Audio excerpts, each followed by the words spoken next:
Indian team management എനിക്ക് മനസ്സിലാവുന്നില്ല. Vice ക്യാപ്റ്റനെ പിടിച്ച് ബെഞ്ചിലിരുത്തിയിട്ട് വാഷിംഗ്ടൺ സുന്ദറിനെ പോലൊരു പ്ലെയറിനെ ടീമിലേക്ക് ഇടം പിടിപ്പിക്കുക.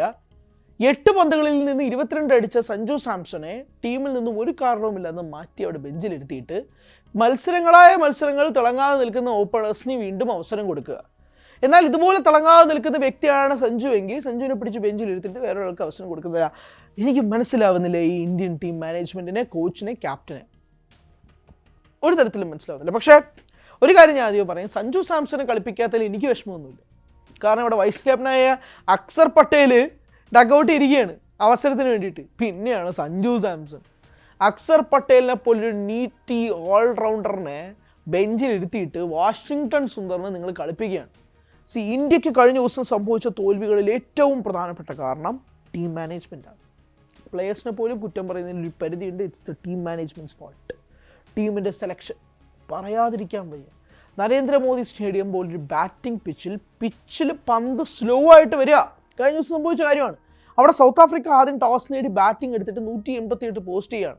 വേറെ അഹമ്മദാബാദ് പിച്ചിൽ 210 ആവറേജ് ഫസ്റ്റ് ഇന്നിംഗ് സ്കോറായി നിൽക്കുമ്പോൾ 188. Pitch was on the slower side, പറയാതിരിക്കാൻ വയ്യ. പന്ത് നല്ല വെയിറ്റ് ചെയ്താണ് വരുന്നത്. എന്നിട്ട് 188 അടിച്ചു. ഈ വാഷിംഗ്ടൺ സുന്ദറിനെ നിങ്ങൾ എന്തിനാണ് ടീം എടുത്തത്? ടോസ് ടൈമിൽ സൂര്യകുമാർ യാദവ് പറഞ്ഞൊരു വാചകമുണ്ട്, it's a hard call but Axar Patel has to move from the field and Washington Sundar will remain എന്നത് പറഞ്ഞു. എന്തിൻ്റെ അടിസ്ഥാനത്തിൽ? എന്തിനാണ് വാഷിംഗ്ടൺ സുന്ദറിനെ കളിപ്പിച്ചത്? 2 കാര്യങ്ങൾ പറഞ്ഞുതരാം. വാഷിംഗ്ടൺ സുന്ദർ കഴിഞ്ഞ ദിവസം കളിച്ചത് സൗത്ത് ആഫ്രിക്കൻ ലെഫ്റ്റ് ഹാൻഡർ ബാറ്റർമാരെ ഫേസ് ചെയ്യാൻ വേണ്ടിയിട്ടാണ്. ആണോ അല്ലേ? ആണ്. വാഷിംഗ്ടൺ സുന്ദറിനെ ഇപ്പോൾ ഒരു റൈറ്റ് ആം ഓഫ് സ്പിന്നർ വന്നത് എന്തുകൊണ്ടാണ്? സൗത്ത് ആഫ്രിക്കൻ ലെഫ്റ്റ് ഹാൻഡർ ബാറ്റർമാരായ Quinton de Kock, Ryan Rickelton, David Miller എന്നീ 3 പ്ലെയേഴ്സിനെ ടാർഗറ്റ് ചെയ്യാൻ വേണ്ടിയിട്ടാണ് വാഷിംഗ്ടൺ സുന്ദർ വന്നത്. എന്നിട്ട് എന്ത് സംഭവിച്ചു? പവർ പ്ലേയിൽ ജസ്പ്രീത് ബുംറയും അർഷദീപും കൂടെ ചേർന്ന് ഒരു പ്ലാൻ ഉണ്ടാക്കി റയൻ റിക്കിൾട്ടനെയും ക്വിന്റൻ ഡീകോക്കിനെയും എയ്ഡൻ മാർക്രമിനെയും പുറത്താകുന്നു. ഇനി വാഷിംഗ്ടൺ സുന്ദറിൻ്റെ ആവശ്യം എന്താണ്? ആവശ്യമില്ല. വാഷിംഗ്ടൺ സുന്ദർ എറിഞ്ഞത് 2 ഓവറാണ്. എന്ത് കാര്യത്തിനെന്ന് ആർക്കും അറിയില്ല. വാഷിംഗ്ടൺ സുന്ദർ അവിടെ കളിക്കേണ്ട ഒരാവശ്യമില്ല. ഇന്നലത്തെ മത്സരത്തിൽ you know who's the utter waste player, that is Washington Sundar. Washington സുന്ദറിനെ എന്നിട്ട് ഇന്നറ്റ് 5 ബാറ്റിങ്ങിൽ കൊണ്ടുവരികയാണ്. ഭ്രാന്ത് പിടിച്ചോ ഇന്ത്യൻ മാനേജ്മെന്റ് എന്ന് തോന്നിപ്പോയി. എന്താ കാണിക്കുന്നത്? എന്തൊക്കെയാണ് കാണിച്ചു കൂട്ടുന്നതെന്ന് മനസ്സിലാവുന്നില്ല. ആൻഡ് വാഷിംഗ്ടൺ സുന്ദറിനെ കളിപ്പിക്കുന്നതിന് ഇവിടെ വിരോധമില്ല. വാഷിംഗ്ടൺ സുന്ദർ ഹാൻഡി ഓൾറൗണ്ടറാണ്, ആവശ്യമുള്ളപ്പോൾ തിളങ്ങും. ബട്ട് അക്സർ പട്ടേലിനെ റീപ്ലേസ് ചെയ്യാൻ മാത്രം ഒന്നും വാഷിംഗ്ടൺ സുന്ദർ വളർന്നിട്ടില്ല. I repeat my statement, Axar Patel എവിടെ നിൽക്കുന്നു, വാഷിംഗ്ടൺ സുന്ദർ എവിടെ നിൽക്കുന്നു? ഒരു വൈസ് ക്യാപ്റ്റനെ മാറ്റി നിർത്തി ടീമിൽ നിന്ന് മാറ്റിയെടുത്തുമ്പോൾ വൈസ് ക്യാപ്റ്റൻ ചിന്തിക്കുകയാണ്, അയ്യോ ഇനി അടുത്ത മത്സരത്തിൽ പോലും എനിക്ക് കളിക്കാൻ അവസരം കിട്ടുമോ, അയ്യോ ഇനി എൻ്റെ ടീം, എൻ്റെ ഭാവി പോയോ, ചിന്തിക്കുന്നത് ടീമിലെ വൈസ് ക്യാപ്റ്റനാണ്. അതായത് പ്ലെയേഴ്സിൻ്റെ മെൻറ്റാലിറ്റി മാറ്റുന്നൊരവസ്ഥയാണത്. ഞാൻ ഇനി അടുത്ത കളി തിളങ്ങിയില്ലെങ്കിൽ അയ്യോ എൻ്റെ സ്ഥാനം പോകും, അപ്പോൾ ഞാൻ നേരെ ചൊവ്വേ കളിക്കണം, എൻ്റെ ഇൻഡിവിജ്വൽ പെർഫോമൻസ് വേണം ഞാൻ നോക്കാം, ടീമൊക്കെ പിന്നെ നോക്കാം, എനിക്ക് കളിക്കണമെങ്കിൽ എനിക്ക് എൻ്റെ പെർഫോമൻസ് വലുതാക്കണം എന്നുള്ള മെൻറ്റാലിറ്റിയിലേക്ക് മാറിയിരിക്കുകയാണ് പ്ലെയേഴ്സ്. അത് പോയിസണാണ്. അത് ടീമിനെ ബാധിക്കുന്ന ഒരു കാര്യമാണ്. അല്ലെങ്കിൽ വാഷിംഗ്ടൺ സുന്ദറിന് ഏത് കോണ്ടെക്സ്റ്റാണ്? ഞാൻ വീണ്ടും ആവർത്തിക്കുന്നു, കഴിഞ്ഞ മത്സരം ഇന്ത്യ തോക്കാനുള്ള ഏറ്റവും പ്രധാനപ്പെട്ട കാരണം അക്സർ പട്ടേൽ ടീമിലില്ലാത്തതാണ്.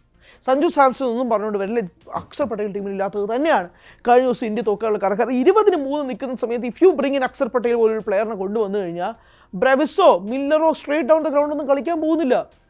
അവിടെ കളിച്ചോ നോക്കിയ South African players down the ground അടിക്കുകയാണ്, സിക്സറുകളും ബൗണ്ടറീസും. വരുൺ ചക്രവർത്തിക്ക് തൂക്കിപ്പറക്കിയിട്ട് അടിക്കുകയാണ്. വരുൺ ചക്രവർത്തിക്ക് ഇതിൽ ഒരൊറ്റ സ്വീപ്പ് ഷോട്ട് പോലും സൗത്ത് ആഫ്രിക്കൻസ് അടിച്ചിട്ടില്ല. കഴിഞ്ഞ മത്സരം നിങ്ങൾ ശ്രദ്ധിച്ചാൽ മനസ്സിലാവും. വരുണിനെ ടാക്കിൾ ചെയ്തു south Africa. David മില്ലറിനെ Varun Chakravarthy wicket എടുത്തത് നിങ്ങൾ വിക്കറ്റായിട്ടൊന്നും കൂട്ടല്ലേ. വരുൺ ചക്രവർത്തി പോലും ആഘോഷിക്കില്ല.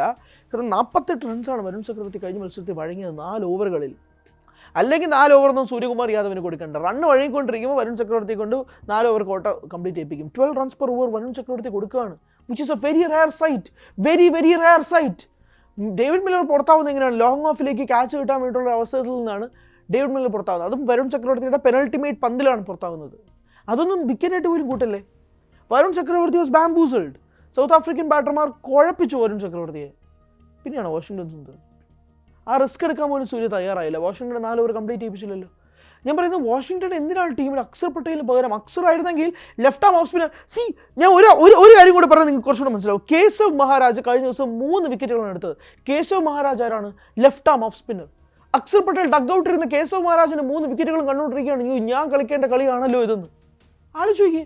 Varun Chakravarthy over the stumps right hand batsman എറിഞ്ഞുകൊണ്ടിരിക്കുകയാണ്. കോൺഫിഡൻസ് ഇല്ലായ്മ. നിങ്ങൾ ഏത് കളിയിൽ കണ്ടുകൊണ്ട് വരുൺ ചക്രവർത്തി റൈറ്റ് ഹാൻഡർ ബാറ്ററിന് ഇട്ട് ഓവർ ദ വിക്കറ്റ് വന്ന് എറിയുക? ലൈൻ കിട്ടുന്നില്ല, ലെങ്ത് കിട്ടുന്നില്ല. നേരെ മറിച്ച് അവിടെ അക്സർ വന്നിരുന്നെങ്കിലോ, ഒരു ലെഫ്റ്റ് ആം ഓഫ് സ്പിന്നർ വന്നിരുന്നെങ്കിലോ കളി മാറിയേനെ, ഗതി മാറിയേനെ. അങ്ങനെ ഒരുപാട് പ്രശ്നങ്ങൾ. ഇനി ഞാൻ അക്സർ പട്ടേലിന് വേണ്ടിയിട്ട് അങ്ങ് നിൽക്കുന്നതല്ല. Axar Patel was required for the last match. South ആഫ്രിക്കയ്ക്കെതിരെ എന്തൊക്കെ നിങ്ങൾ സംഭവിച്ചാലും, ഭൂമി ഇടിഞ്ഞ് വീണെന്ന് പറഞ്ഞാൽ പോലും അക്സർ പട്ടേലിനെ പോലൊരു പ്ലെയറിനെ വാഷിംഗ്ടൺ സുന്ദറിനെതിരെ ഇറക്കാൻ പാടില്ലായിരുന്നു എന്നത് കഴിഞ്ഞ ദിവസത്തെ മത്സരത്തിൽ നിന്നും വ്യക്തമായിരുന്നു. ഇനി സഞ്ജു സാംസണിലേക്ക് വരാം. T20 സൗത്ത് ആഫ്രിക്കയ്ക്കെതിരെയുള്ള സഞ്ജുവിൻ്റെ റെക്കോർഡ് വായിക്കാം. 2 സെഞ്ചുറി, ആവറേജ് 63.25, സ്ട്രൈക്ക് റേറ്റ് 190.22. ഇതിൽ കൂടുതലൊക്കെ ഒരു പ്ലെയർ എന്താണ് തെളിയിക്കേണ്ടത്, എന്താ കാണിക്കേണ്ടത്? പ്ലേയിങ് 11 സൗത്ത് ആഫ്രിക്കയ്ക്കെതിരെ സൗത്ത് ആഫ്രിക്കയുടെ നാട്ടിൽ പോയിട്ട് സെഞ്ചുറി അടിച്ച പ്ലെയറാണ് സഞ്ജു. അത് ODIs 2023 അടിച്ചതിന് ശേഷം ODI ടീമിൽ പിന്നെ സഞ്ജുവിന് സ്ഥാനമില്ല. സൂര്യകുമാർ യാദവ് കയറി. അത് വേറെ കഥ. നമ്മൾ അതിനെപ്പറ്റി പറയുകയാണെങ്കിൽ ചരിത്രം വേറെയുണ്ട്. പക്ഷേ T20 ഇത്രയും റെക്കോർഡുള്ള ഒരു മനുഷ്യനെ എന്തുകൊണ്ട് നിങ്ങൾ കളിപ്പിക്കുന്നില്ല എന്നുള്ള ചോദ്യമുണ്ട്. ഇതൊരു വലിയ പ്രധാനപ്പെട്ട ചോദ്യം കൂടിയല്ലേ. സഞ്ജുവിന് അവസരം കിട്ടുന്നില്ല എന്നുള്ളത് പോട്ടെ. നിങ്ങൾ ചോദിക്കും, സൂര്യയുടെ ഭാഷ പറഞ്ഞാൽ നിങ്ങൾ ആരെ മാറ്റും? ആരെ വേണോ മാറ്റാം സാർ. നിങ്ങൾക്ക് അഭിഷേക് ശർമ്മയെ മാറ്റാം, നിങ്ങൾക്ക് തിലക് വർമ്മയെ മാറാം. സാർ വേണമെങ്കിൽ തന്നെ മാറിയുന്ന ഒരു മത്സരത്തിലേക്ക്. സാർ എന്ത് ചെയ്തിട്ടാണ്? സാറിൻ്റെ ക്യാപ്റ്റൻസിയെ പറ്റിയായിരിക്കും ചോദ്യം. സാറിൻ്റെ ക്യാപ്റ്റൻസിയിൽ ഏറ്റവും പ്രധാനപ്പെട്ട ഒരു കാര്യം പറയാം. ഫീൽഡിങ്ങിലൊന്നും സാറിൻ്റെ കഴിവിനൊന്നും ആരും കുറച്ച് കാണുന്നില്ല. But sir is out of form in batting sir. Accept that sir. അത് സാർ അക്സെപ്റ്റ് ചെയ്തേ മതിയാവുകയുള്ളൂ, വേറെ വഴിയില്ല. കാരണം അതാണ് കഴിഞ്ഞ ദിവസത്തെ മത്സരത്തിൽ ഉണ്ടായത്. അക്സർ പട്ടേലിനെ പോലൊരു പ്ലെയറിനെ മാറ്റി നിർത്തിയതും സഞ്ജു സാംസണെ പോലൊരു പ്ലെയറിനെ മാറ്റി നിർത്തിയതും തന്നെയാണ് സൗത്ത് ആഫ്രിക്കയ്ക്കും ഇന്ത്യയ്ക്കുമെതിരായ ഇക്വേഷനിൽ ഇത്രയും വലിയൊരു ഡിവിഷൻ ഉണ്ടാവാൻ കാരണമെന്ന് വീണ്ടും ആവർത്തിക്കാൻ തയ്യാറാണ്. കാരണം പ്ലെയേഴ്സിന് ആർക്കും മാറ്റാൻ പറ്റുന്നില്ല. ടോസ് തോറ്റപ്പോൾ തന്നെ സൂര്യകുമാർ യാദവ് പറഞ്ഞ ടോസ് ഞങ്ങൾ ജയിച്ചിരുന്നെങ്കിൽ ഞങ്ങൾ ബാറ്റിംഗ് എടുത്തേനെ എന്നത് സൂര്യ പറയുകയും ചെയ്യുന്നുണ്ട്. അപ്പോൾ അവിടെ നിന്നും തുടങ്ങിയ കണ്ടീഷനി, അവിടെ നിന്നും തുടങ്ങിയ പ്രശ്നങ്ങളിൽ നിന്നാണ് ഇപ്പോൾ കാര്യങ്ങൾ ഇതുവരെ എത്തി നിൽക്കുന്നതെന്നും പറയാതിരിക്കാൻ സാധിക്കില്ല. എന്നാൽ പോലും ഇനി ഇന്ത്യയുടെ അവസ്ഥ എന്ന് പറയുന്നത് വളരെ ദയനീയമാണ്, വളരെ ദുർബലമാണ്. അവസ്ഥ വളരെ പരിതാപകരമാണെന്നും പറയാതിരിക്കാൻ സാധിക്കില്ല.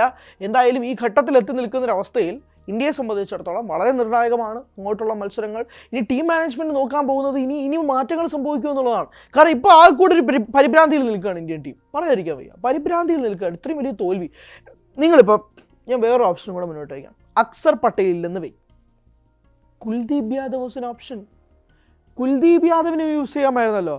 ഒരു left arm leg spinner handy ആയിട്ട് വന്നേനെ കഴിഞ്ഞ മത്സരത്തിൽ, ഉറപ്പായിട്ടും വന്നേനെ. ഇതിപ്പോൾ റൈറ്റ് ഹാൻഡറിനെ കൊണ്ടുവന്ന് ലെഫ്റ്റ് ഹാൻഡർ ബാറ്റർമാരെ പുറത്താക്കാൻ വേണ്ടിയിട്ട്, എന്നിട്ട് ലെഫ്റ്റ് ഹാൻഡർ ബാറ്റർമാർ നേരത്തെ പുറത്തായതുകൊണ്ട് ഈ മനുഷ്യനെ കൊണ്ടിട്ട് എന്ത് ചെയ്യണമെന്ന് അറിഞ്ഞൂടാ. ഇന്ത്യൻ ടീം കഴിഞ്ഞ ദിവസം കളിച്ചത് 10 പേരുമായിട്ടാണ്. 10 പേര്. റിങ്കു സിംഗിനെയും കൂടെ കൂട്ടിക്കോ. റിങ്കു സിംഗ് ഡക്കായെന്ന് വെച്ചാലും റിങ്കു 10 പേര് വെച്ച് കൂട്ടിക്കോ. റിങ്കുവിനെ മാറ്റാം. എന്തുകൊണ്ട് റിങ്കുവിനെ മാറ്റുന്നില്ല എന്ന് മനസ്സിലാവുന്നില്ല. റിങ്കു ഫീൽഡിൽ അതിഗംഭീരമാണ്, തർക്കമൊന്നുമില്ല എന്ന് എഴുതി ഈ പുറത്ത് നിൽക്കുന്ന പ്ലെയേഴ്സും അതുപോലെ തന്നെ ഫീൽഡ് ചെയ്യുന്നവരാണ്. അവരാരും മോശം ഫീൽഡേഴ്സ് അല്ല. അക്സർ മോശം ഫീൽഡർ അല്ല, സഞ്ജു മോശം ഫീൽഡർ അല്ല. ഇത് മനസ്സിലാവുന്നില്ല. എന്തിൻ്റെ അടിസ്ഥാനത്തിലാണ് മാനേജ്മെൻറ്റ് ഇങ്ങനെയുള്ള തീരുമാനങ്ങൾ എടുക്കുന്നതെന്ന്. റിപ്പീറ്റഡ്ലി ഇങ്ങനെ ബാക്ക് ചെയ്യേണ്ട ആവശ്യം. It's A T20 world cup. If one player doesn't perform well, throw him away. അല്ലാതെ അഭിഷേക് ശർമ്മ ഞങ്ങൾക്ക് വേണ്ടി ഇത്രയും നാൾ നിന്നു, അതുകൊണ്ട് ഞങ്ങൾ ഇനി തിരിച്ച് അഭിഷേക് ശർമ്മയ്ക്ക് വേണ്ടി നിൽക്കും, എന്നിട്ട് ടീമിനെ പുറത്താക്കും, എന്നിട്ട് ഞങ്ങൾ ഓർത്തോർത്തിരുന്ന കരയോ? ഒരു പ്ലെയറിന് വേണ്ടി നിങ്ങളൊരു ടീമിനെ മൊത്തം ബലികേടാക്കുമോ? I don't understand this logic. എന്തായാലും ദയനീയമായ അവസ്ഥയിൽ എത്തി നിൽക്കുകയാണ് ഇന്ത്യ. ഇനിയിപ്പോൾ നമ്മൾ പാസ്റ്റും പറഞ്ഞുകൊണ്ടിരുന്നിട്ട് കാര്യമൊന്നുമില്ല. ഇനി ഫ്യൂച്ചർ നോക്കുകയാണെങ്കിൽ ഇന്ത്യക്കുള്ള അവസ്ഥ വളരെ ദയനീയമാണ് എന്നതും പറയാതിരിക്കാൻ കഴിയില്ല. കൂടുതൽ വാർത്തകൾക്ക് News 18 Keralam YouTube channel subscribe ചെയ്യുക.